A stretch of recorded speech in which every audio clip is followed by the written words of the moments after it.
What are some of these agreements that we make with ourselves and with other people? I need cat food. I need a life. Anytime you tell yourself, I want Goodwood should have something different than it currently is, and you've now got a relationship to that. You're now engaged with it. Whether you admit it or not, you will eat that.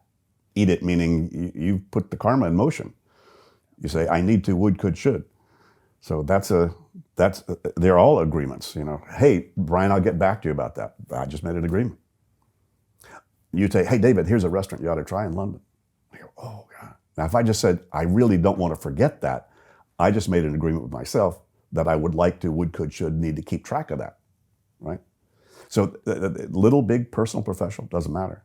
And most people have no clue how many agreements they've made with themselves and other people. And that's a lot of what the initial part of the GTD process really is just getting you to identify what's got your attention. Right. Flushing out all the agreements that are swimming around in my head for the past years, days, years. Anytime. And every day we're conscious, more agreements are happening in our mind, whether we want to or not. Yeah. Because that's what the brain does. Yeah. Okay. Yeah, it does. And it's hungry. It's hungry. The mind looks at things and it wants. It says, so it's hungry for that. So you can learn to manage all of that. But as I would just go in and help these people do their business. But as I was starting that consult, I said, well, first of all, helping people improve their process, and then I get bored. Once we improved it, then I get bored and go find another job.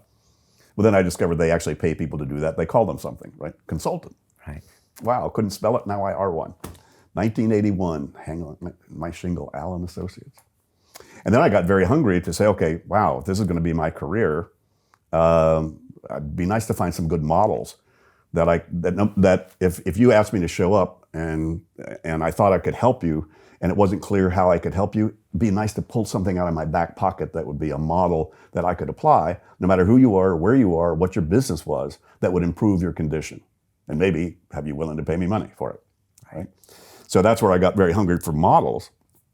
Also, I was hungry for clear space. My life was getting a little bit more complex, and having discovered both in my meditation, spiritual practices, as well as the martial arts, how cool it was to have a clear head, how much more effective I could be and happier it could be and more relaxed. But it was starting to get screwed up with this complexity of my world was increasing. Right. And so I got hungry for techniques for myself that would keep my head clear. Scratching your own itch, as they say. Yeah, absolutely. And then I had a guy who met me, he kind of took to me, he'd been for 25 years, had been an executive consultant in organizational change, had done a lot of work and had uncovered quite a number of techniques that he found were extremely useful and practical if he was trying to get senior people in an organization to actually be able to move forward toward where they wanted to go, as opposed to kind of being in mud and quicksand. And so Dean took to me and he said, David, I brought him a client. He said, well, since you brought me this client, I'll take you under my wing and share with you everything I know. You help me, you and I can just deliver this work together. So we did.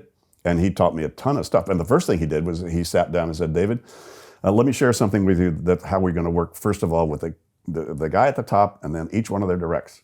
He said, I'm gonna put you through that process. The first thing was pen and paper, big stack of printer paper, nice pen.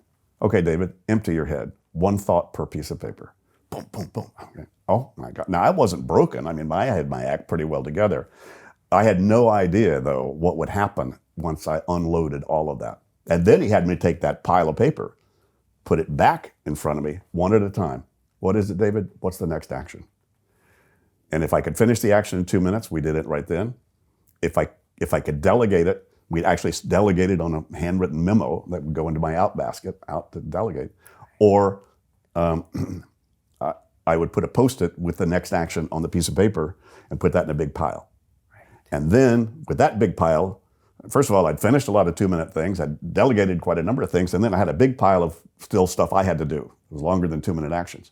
He said, David, just organize that pile of next actions however you want. And so I went, well, I say that kind of goes here, that kind of goes there.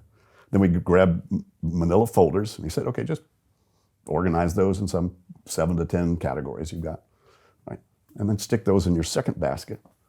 And then before you start your day, you just thumb through all those things, find the things that you really think you can get to, need to get to first, pull those pieces of paper out, stick them in a red folder on the front of your desk. Changed my life. I went, oh my God. How cool is that? So those became really key elements. And he had uncovered that because he discovered that executives who hadn't done that had all this old business clogging up their head, and they're trying to create new stuff, and their old business is just eating them like rats, and they're in the cellar. And so he had discovered that that was absolutely critical for an executive. Top person first, and then you had to go fast and then work with all their directs because they're spewing out all this work that they were the bottleneck. Isn't it strange that something that sounds so simple, you just described it in 3 minutes, could change someone's consciousness? Mm-hmm. Fascinating. It did mine, and suddenly it, without fail, produced clarity, focus, more mental space, more of a sense of control, more of a sense of stability, more ability to focus on the meaningful stuff. And I turned around and started to do that with all of my other clients. It turned out it produced exactly the same results, no exception. More control, more stability, more focus, more space to focus on meaningful things. I went, wow, that's cool. So I discovered that was the beginning of what was to become GTD 25 years later when I wrote the book. It wasn't GTD then. GTD was just the shorthand for getting things done, which was the title of the book. Right. Right. But it became the system. Became the system.